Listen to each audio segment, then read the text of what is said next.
Jack's immortality. The theory that Jack Torrance has always been part of the Overlook Hotel, evidenced by the final photograph showing him at a July 4th ball in 1921. The famous closing shot of Stanley Kubrick's The Shining from 1980 shows Jack front and center in a sepia-toned party photo dated decades before his birth, suggesting his soul has been trapped in the hotel across multiple lifetimes. Fans point to Delbert Grady telling Jack, "You've always been the caretaker," during their bathroom conversation, implying Jack's presence at the Overlook transcends his current lifetime. The theory argues that Jack experiences déjà vu throughout the film because he's genuinely remembering previous cycles at the hotel, with the building absorbing souls and forcing them to relive their stays eternally. The photograph's placement as the final image suggests Kubrick intended audiences to question the nature of Jack's connection to the Overlook, leaving open whether he was reincarnated, time-traveled, or always existed as a ghost who briefly possessed a living body. This theory transforms the film from a simple haunted house story into a meditation on cyclical violence and souls trapped in purgatory, replaying their worst moments forever.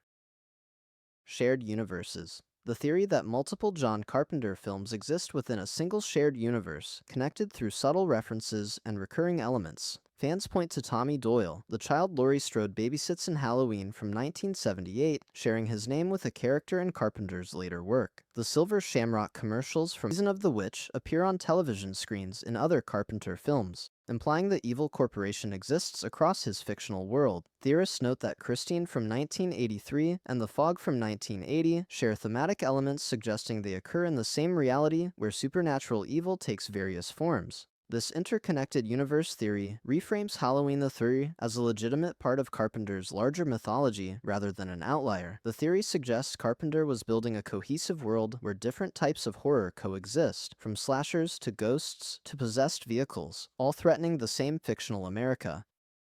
Freddy's origin. The theory about what Freddy Krueger actually became after his death, specifically that he transformed into something far more than a vengeful ghost, a nightmare on Elm Street. 3. Dream Warriors from 1987 introduces the concept of dream demons, ancient evil entities that give Freddy his powers after the Elm Street parents burn him alive. The film reveals that 3 serpentine demons approach Freddy's burning body and offer him the ability to attack children through their dreams in exchange for feeding them fear and souls. This theory argues that Freddy is essentially a demonic avatar, explaining why he has reality-warping abilities inside the dream world that go far beyond what a typical ghost could accomplish. The Dream Demons connection clarifies why Freddy can be temporarily defeated but never truly destroyed, since he's sustained by primordial evil forces rather than being a simple vengeful spirit. This origin story provides internal logic for the series' increasingly bizarre dream sequences and explains why conventional weapons and exorcisms fail against him. The real killer.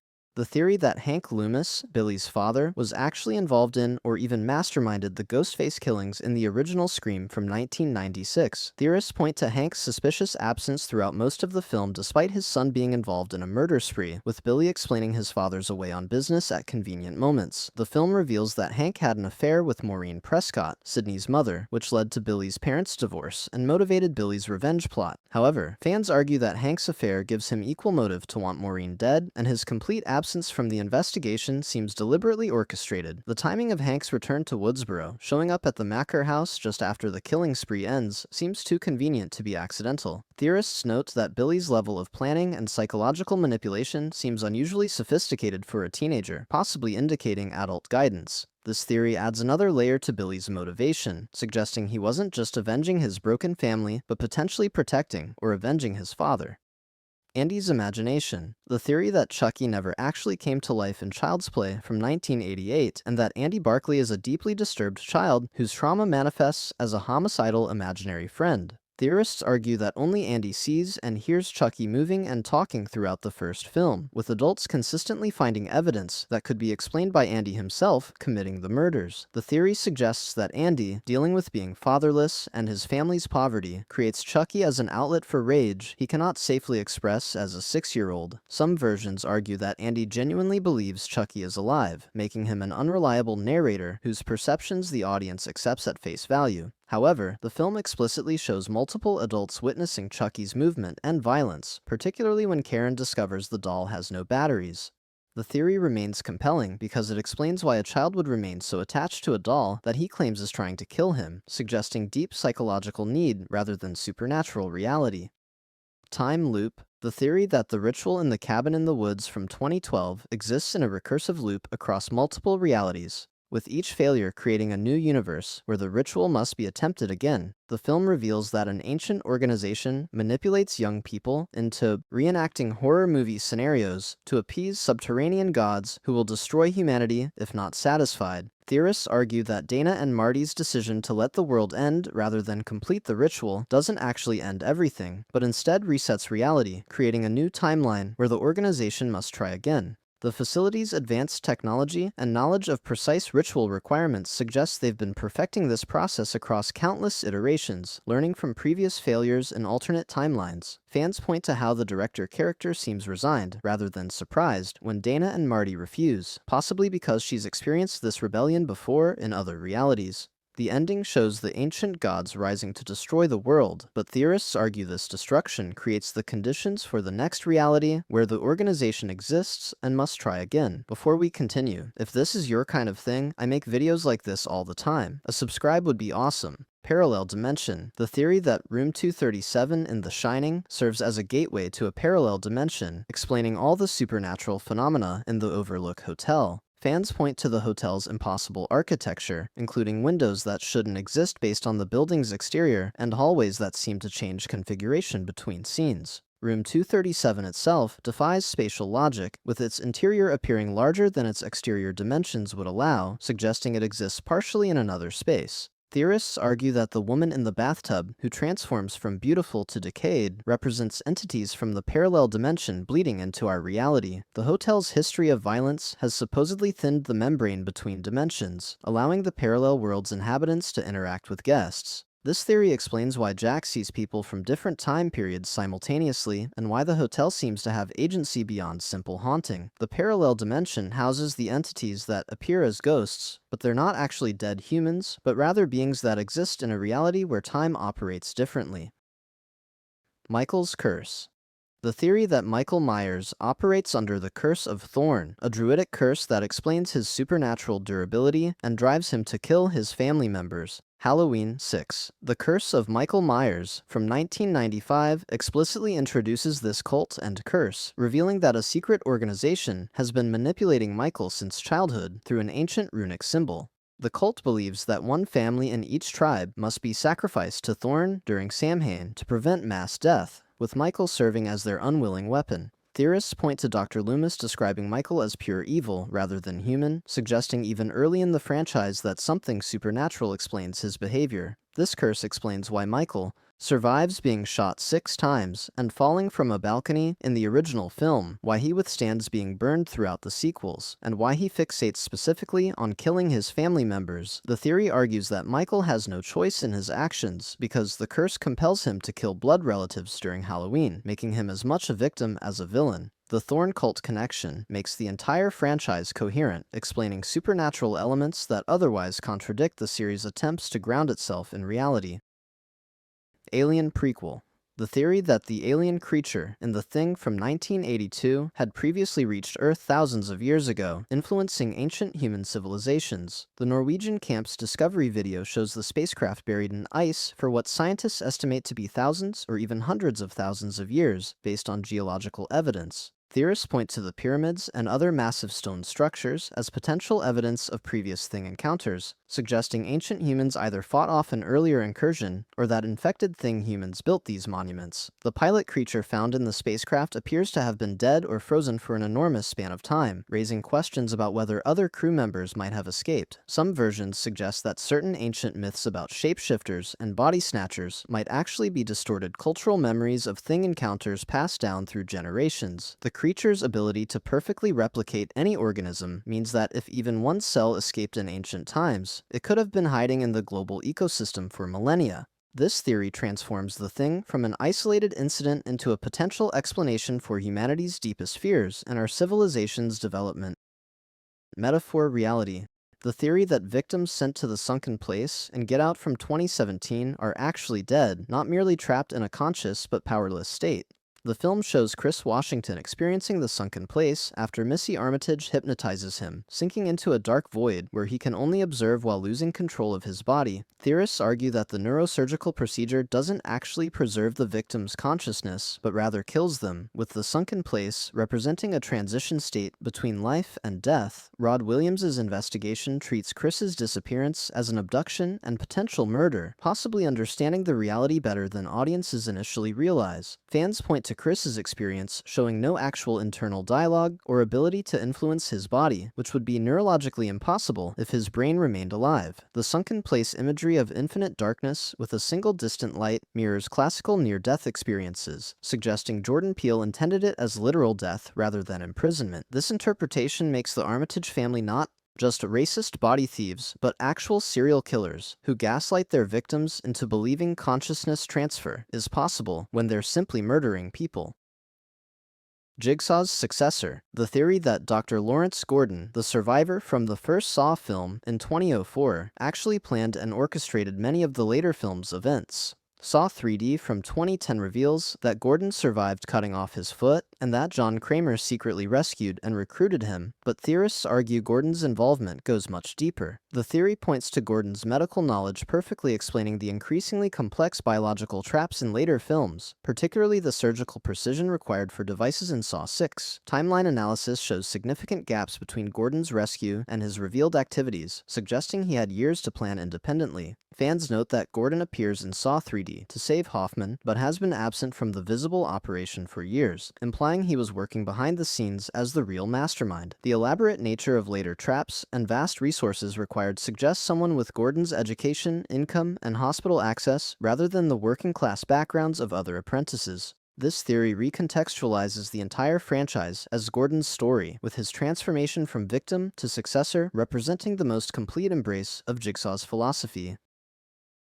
Christine's consciousness. The theory that Roland LeBay's soul literally inhabits Christine, possessing the 1958 Plymouth Fury in the Stephen King adaptation from 1983. The film shows the car demonstrating personality and intelligence far beyond normal mechanical malfunction, specifically exhibiting LeBay's jealous and violent temperament. Theorists point to how Christine repairs herself after damage, with shattered glass and crumpled metal reforming as if the car has biological healing abilities, suggesting LeBay's life force actively sustains the vehicle. The car's behavior becomes increasingly possessive and murderous as Arnie Cunningham restores it, mirroring LeBay's controlling personality and hatred of anyone who might take his possession. Dennis Gilder's investigation reveals that Christine was evil from the moment she rolled off the assembly line, but the theory argues she only became truly sentient when LeBay died and his soul transferred into the car he loved more than any person.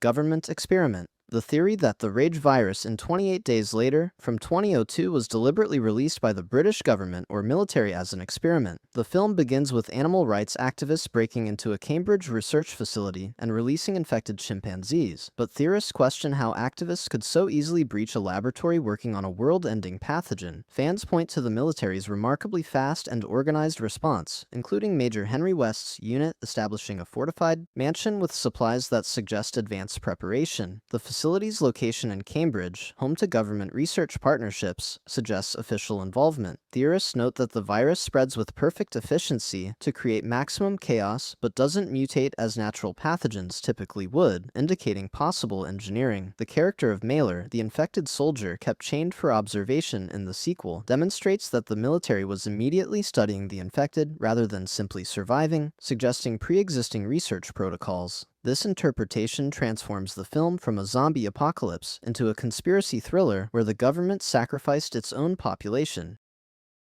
Shared killers. The theory that Freddy Krueger and the Voorhees family share connected backstories, linking A Nightmare on Elm Street and Friday the 13th franchises. Fans point to Springwood and Crystal Lake's geographical proximity, suggesting the towns exist in the same region. The timeline of Pamela Voorhees' life and Jason's alleged drowning in 1957 places them in the same era when Freddy Krueger was murdering children in Springwood during the 1960s and 70s. Theorists argue that the same vigilante justice mentality that led Pamela to murder counselors also inspired the Elm Street parents to take the law into their own hands. The crossover film, Freddy vs. Jason from 2003, supports this theory by showing Freddy's ability to manipulate Jason, suggesting their supernatural conditions operate on compatible wavelengths. Theorists note that both killers target teenagers, both emerged from community secrets and cover-ups, and both possess supernatural resurrection abilities. This connection would explain why New Line Cinema eventually merged the franchises, possibly recognizing story elements that always pointed toward shared mythology.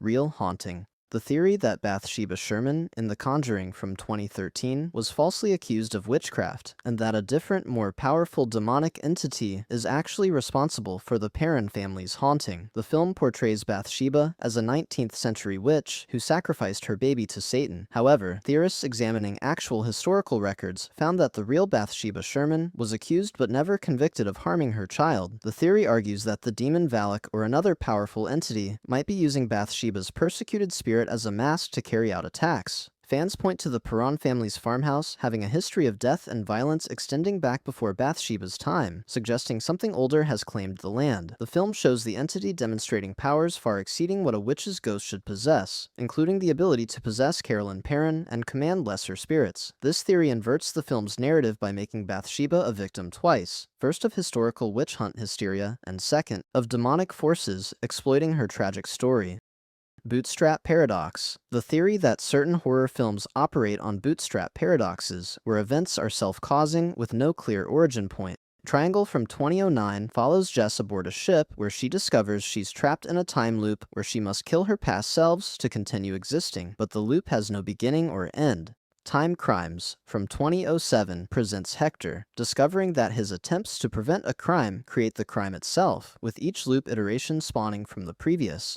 The Endless from 2017 reveals multiple characters trapped in time loops of varying lengths, suggesting cosmic entities deliberately create these paradoxes to feed on human suffering. Theorists argue that bootstrap paradox horror represents the most philosophically disturbing form of the genre because victims cannot escape since their every action to break free actually reinforces their imprisonment. Unlike normal time loops where characters can learn and potentially escape, bootstrap paradoxes mean events must happen exactly as they did because they've always happened that way in a closed causal loop. The films never explain how the loops began because they literally cannot have beginning points in standard causality, making them existentially horrifying.